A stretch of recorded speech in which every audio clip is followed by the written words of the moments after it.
El ingenio, la creatividad y una mente capaz de ver más allá de lo evidente y conocido juegan un papel fundamental en la labor del artesano, especialmente de quien forja con sus manos piezas salidas de lo común, con características y sonidos vibrantes, emocionantes y novedosos. Bienvenidos a Antes de la Música, un espacio en el que hablaremos de temas musicales que nos mueven el alma desde diferentes aristas. En este tercer episodio de nuestra serie de lutería, le daremos voz a la imaginación y la experimentación de quien construye instrumentos musicales inigualables y que pueden poner a prueba hasta al más escéptico.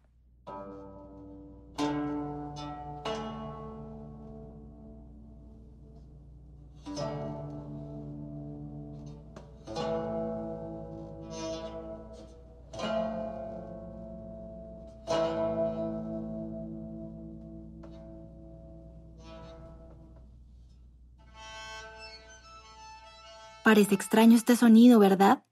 No suena como un cello convencional, pero ciertamente resulta interesante y despierta curiosidad. Y lo más sorprendente es que está hecho con materiales reciclables. Botellas de plástico y de vidrio, cuerdas, resortes, madera desechada y otros materiales inimaginables se han convertido en la materia prima principal del luthier colombiano Augusto Beltrán Cuéllar, quien se ha destacado como todo un maestro de la construcción de instrumentos no convencionales gracias a su experiencia profesional como músico, ingeniero de sonido y su formación a través de la Fundación Salvi. En la actualidad se desempeña como luthier urbano en Latin Latas, una corporación que trabaja bajo una apuesta musical y ambiental. Llevo en la fabricación de instrumentos musicales desde el 2017, donde comencé a construir una viola d'amore y un violín, pero desde antes ya había hecho experimentos con otros instrumentos, con tutumas y cueros, y también hice una violina de guado hace más o menos unos 10 años. Tuve la oportunidad de estar en la pasantía de mantenimiento, cuidado y reparación de instrumentos musicales de cuerda frotada en Italia.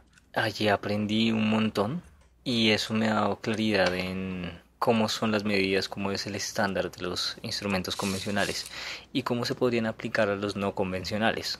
Es decir, las distancias que ya existen, las alturas de las cuerdas, las tensiones, las longitudes de cuerda, ya están estandarizadas y es mucho más fácil a partir de estas medidas implementarlas en un instrumento no convencional para que sea mucho más amigable al ejecutante.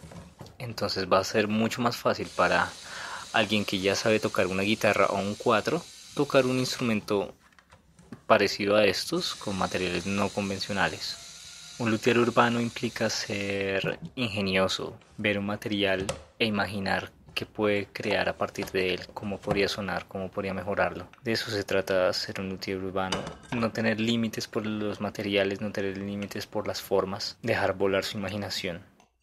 Su amor por la música y la necesidad de crear con pocos recursos que tuviera a la mano lo motivaron a empezar a formarse más en este oficio, en el que ha podido darle nuevo significado a los objetos y, como él mismo dice, crear arte con basura. Objetos tan comunes y corrientes pueden convertirse en materiales para fabricar instrumentos que desafiarán conceptos, supuestos y visiones musicales. Las latas han sido un recurso muy usado. Las latas de acero más que todo porque tienen una resistencia y una resonancia mucho mayor a las latas de latón, de aluminio. Suenan más. Las botellas de PET, si se inflan a cierta presión, generan un tono al golpearlas. Ese es el principio de funcionamiento de uno de nuestros instrumentos. Más que todo se ha utilizado el PET porque también es muy maleable al calor, se puede doblar. Se pueden cubrir cosas con él, pues ha sido muy resistente a los golpes, más que por ejemplo una cinta encima de una llanta vieja, que han sido estos bombos que utilizamos para la batucada reciclada. El proceso para construir este tipo de instrumentos va desde una idea, la consecución de los materiales y su tratamiento, y luego la experimentación, el paso vital para encontrar los objetos que encajen perfecto y que se vayan ajustando al deseo del artista y a su nuevo y sorprendente instrumento. La elección de los materiales para los instrumentos no convencionales depende mucho del fin para el cual se van a usar. A partir de esto, nosotros determinamos qué material funciona mejor para qué parte del instrumento. Por ejemplo, en los instrumentos de cuerda siempre vamos a necesitar dónde se van a poner las cuerdas, cómo afinarlas y en dónde van a resonar. Si queremos construir un ukelele, por ejemplo, necesitaremos algo que funcione como las clavijas, un brazo que no se doble, que sea resistente, y un cuerpo acústico. Las clavijas pueden ser muchas cosas porque hay diferentes tipos.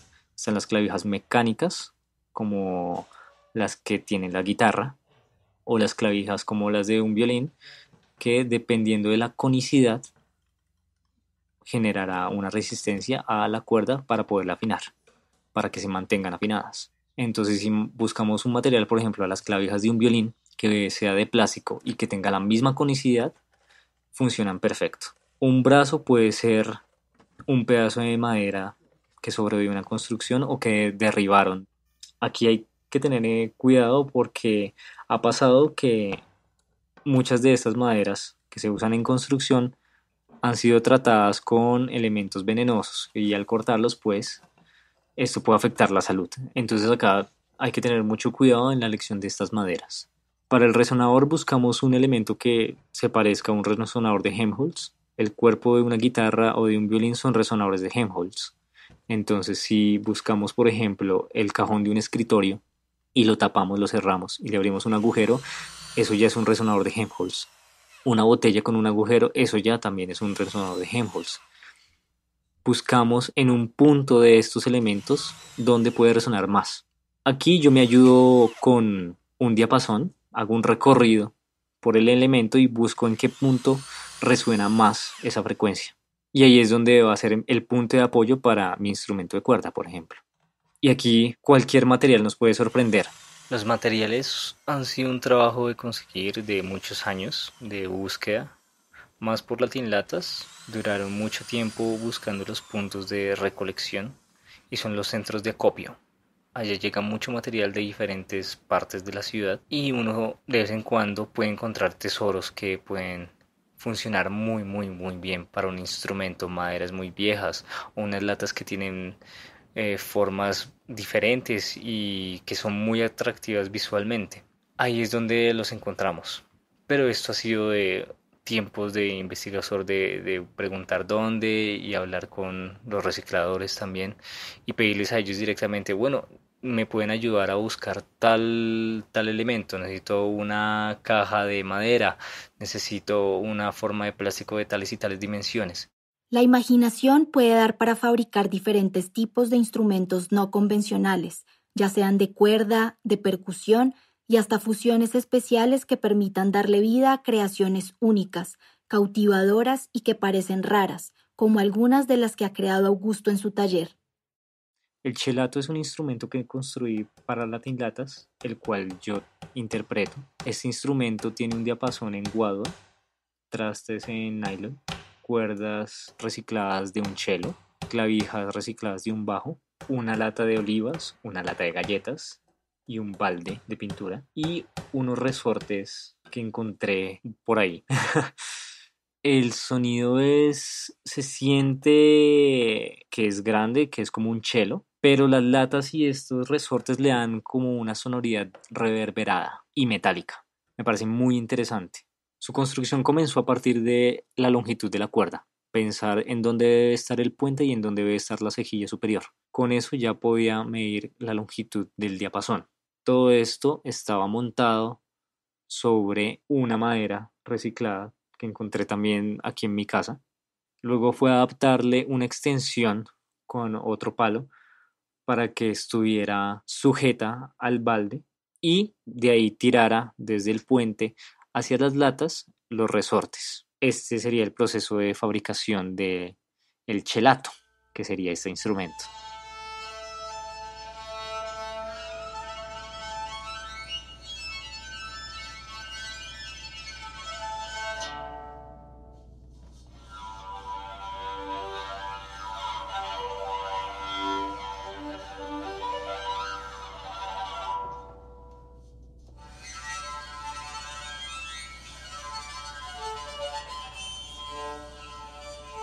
El grillo Cora fue otro instrumento que construí en Leticia. Este instrumento nació a partir de el tanque de gasolina del camión, donde yo ubiqué el punto que resonaba más, puse el puente donde iban a reposar las cuerdas hacia arriba, hice que soldaran, porque yo no sabía soldar, no sé soldar metal, hice que soldaran dos Ls metálicas que previamente yo le había agujereado con un taladro de árbol y había colocado unas clavijas recicladas de guitarra.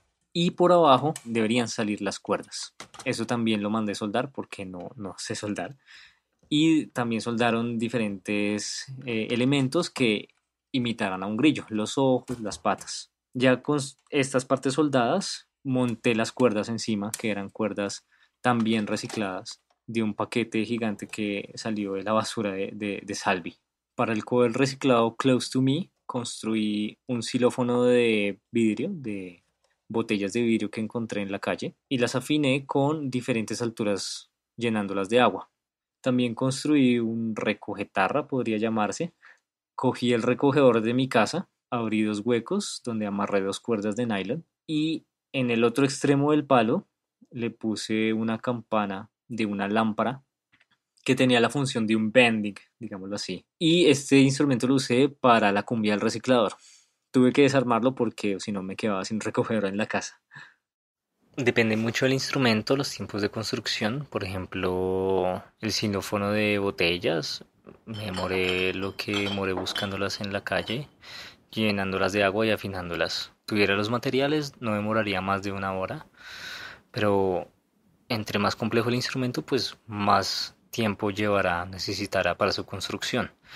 Por ejemplo, el chelato ha tomado más tiempo en completarse para conseguir los materiales necesarios, los materiales idóneos para este instrumento. No siempre uno encuentra una lata de las dimensiones suficientes como para ponerlo de resonador. Los resortes no son fáciles de conseguir y aún faltan cositas. Eso puede tomar varios días o un mes completo buscando los materiales y es de tener paciencia. Hay que tener paciencia para buscar, para ir preguntando. Puede depender mucho. Increíble, ¿no? Sin duda, uno de los aspectos más desafiantes en este proceso es poder conseguir los materiales adecuados y también encontrar la particularidad de cada instrumento, que se reflejará finalmente tanto en su nombre como en su sonido, porque si algo es cierto es que no será como los conocidos o esperados.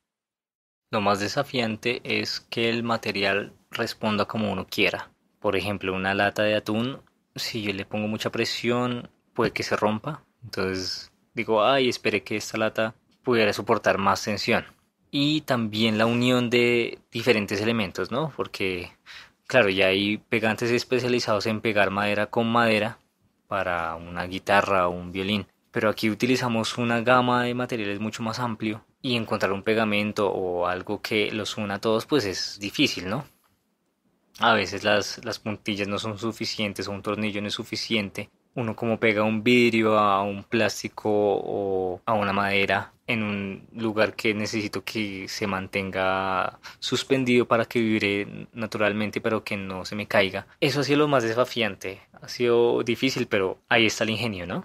El sonido de estos instrumentos claramente no son pensados para que imiten de manera estricta los sonidos de los instrumentos convencionales. Lo que buscamos es un sonido diferente, que no suene a lo usual, pero pues claro, hay estándares, decimos esto no nos gusta como suena, esto sí nos gusta, y con ese criterio pues vamos buscando los elementos. Cada elemento va a modificar el sonido, más que todo el peso, la densidad del material, y esto es acústica.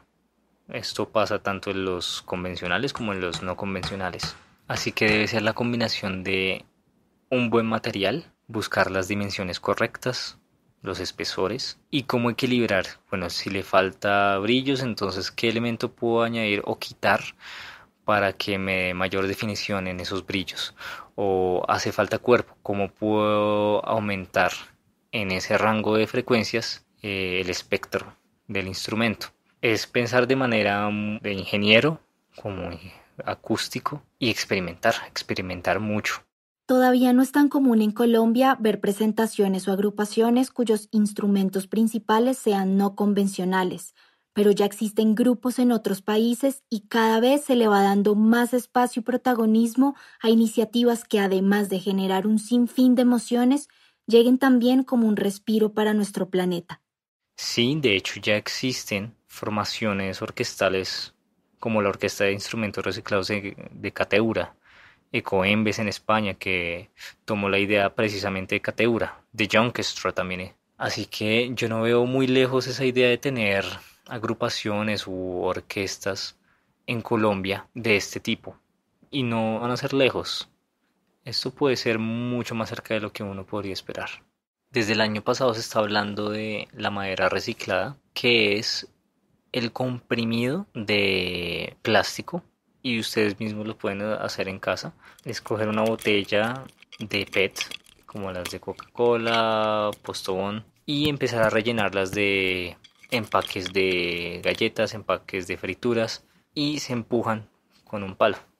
Eso lo llamaremos un ladrillo y lo pueden llevar a un centro de acopio donde lo llevarán a una industria que lo va a comprimir en forma de ladrillo. Y quiero probar este material ya porque tengo la curiosidad de saber cómo va a sonar si yo empiezo a moldearla, por ejemplo, como moldearía un violín. ¿Cómo va a sonar eso? ¿Cómo va a ser su respuesta? Así que ahí hay mucha tela para cortar, mucho material que usar en un futuro.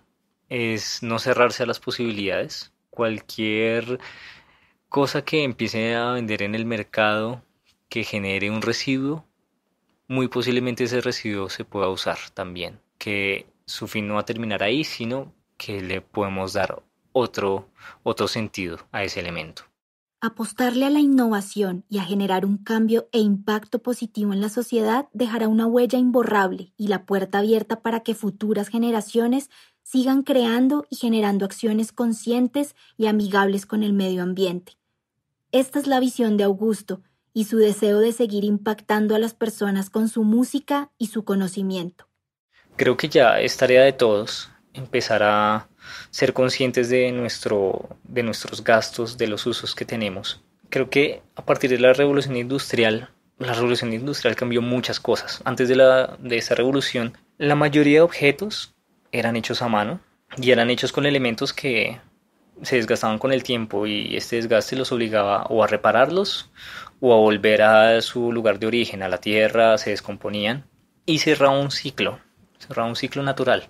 Pero después se empezaron a hacer elementos que su ciclo aumentaba mucho de este proceso natural y que son elementos tan ineficientes o que cumplen una función tan efímera que pasan unos momentos con nosotros, los usamos un rato y ya no los volvemos a ver, pero ellos siguen existiendo y siguen ocupando un espacio que no retorna a su estado natural.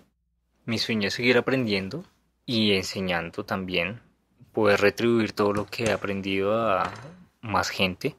Creo que eso es lo más importante, que pueda aportar un grano de arena en este planeta. También seguir haciendo música. Me gusta hacer música, me gusta compartir ideas con otras personas, ideas musicales y explorar. Una mente curiosa pues no se detiene. Es como una droga que uno necesita estar pensando, bueno, ¿y ahora qué? ¿Y ahora cómo puedo lograr un nuevo sonido? ¿Y cómo sonará esto? ¿Y cómo sonará lo otro? Es alimentar esa curiosidad. Ese es mi sueño. Hacerlos escuchar algo totalmente nuevo y digan, uy, qué locura. Ese es mi sueño. Gracias por acompañarnos en este episodio y no se pierdan nuestra próxima entrega en Antes de la Música.